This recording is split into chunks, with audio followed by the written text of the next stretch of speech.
ಶುಭೋದಯ. ಕರ್ತನಿಗೆ ಸ್ತುತಿ. ಈ ಸುಂದರವಾದ ಮೇ ತಿಂಗಳಲ್ಲಿ ನಾವು ದೇವರ ವಿನಯಶೀಲ ಮತ್ತು ನಿಷ್ಠಾವಂತ ಸೇವಕನಾದ ಸಂತ ಜೋಸೆಫರನ್ನು ಗೌರವಿಸಲು ಒಂದಾಗಿ ಸೇರುತ್ತಿದ್ದೇವೆ. ನಾವು ನಮ್ಮ ಮನಸ್ಸನ್ನು ದೇವರ ಸಂದೇಶಕ್ಕೆ ತೆರೆಯೋಣ ಮತ್ತು ದೇವರನ್ನು ನಂಬಿ ತನ್ನ ಕುಟುಂಬವನ್ನು ಪ್ರೀತಿ ಮತ್ತು ಸಹನೆಯಿಂದ ನೋಡಿಕೊಂಡ ಸಂತ ಜೋಸೆಫರ ಮಾದರಿಯನ್ನು ಅನುಸರಿಸೋಣ. ದಿನ 25. ಸಂತ ಜೋಸೆಫರೇ ದೇವರಲ್ಲಿ ನಂಬಿಕೆ.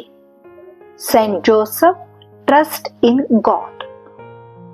ದೇವರ ವಾಕ್ಯ: ನನಗೆ ಭಯವಾದಾಗ ನಾನು ನಿನ್ನಲ್ಲಿ ನಂಬಿಕೆ ಇಡುವೆನು. ಕೀರ್ತನೆ 56 ವಾಕ್ಯ 3.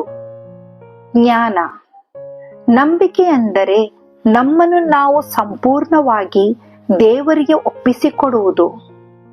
ಪ್ರಾರ್ಥನೆ: ದೇವರ ಪ್ರೀತಿ ಮತ್ತು ಪೋಷಣೆಯಲ್ಲಿ ನನ್ನ ನಂಬಿಕೆಯನ್ನು ಹೆಚ್ಚಿಸಿ. ಆಮೆನ್. ಸಂತ ಜೋಸೆಫರೇ, ನಮಗಾಗಿ ಮಧ್ಯಸ್ಥಿಕೆ ವಹಿಸಿರಿ.